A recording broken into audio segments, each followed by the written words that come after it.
Hello guys, আজকে তোমাদের দেখাতে চলেছি আলু দিয়ে ডিম দিয়ে বড়া।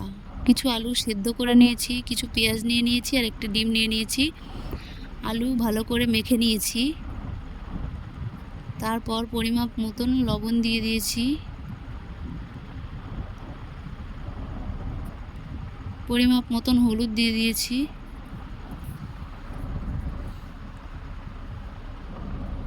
তারপর একটা ডিম দিয়ে দিয়েছি।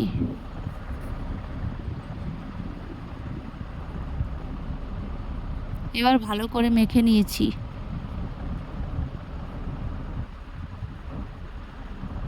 তারপর কেটে রাখা কিছু পেঁয়াজ দিয়ে দিয়েছি। তারপর ভালো করে মেখে নিয়েছি।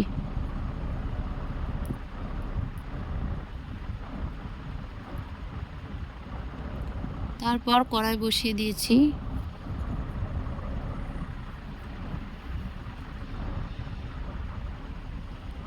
কড়াই গরম হয়ে গেলে পরিমাপ মতন তেল দিয়ে দিয়েছি।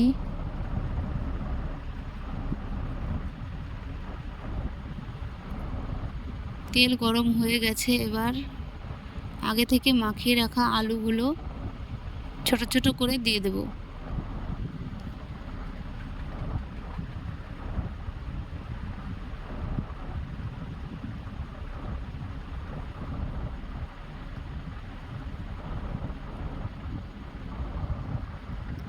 আমার দেওয়া হয়ে গেছে, এবার ভালো করে লাল লাল করে ভেজে নেব।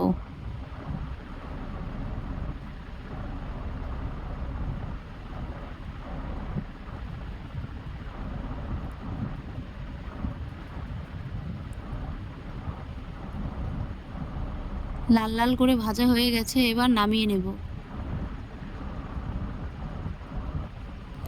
যদি রেসিপিটি ভালো লেগে থাকে তাহলে একটি লাইক, কমেন্ট, শেয়ার, সাবস্ক্রাইব করতে ভুলবেন না।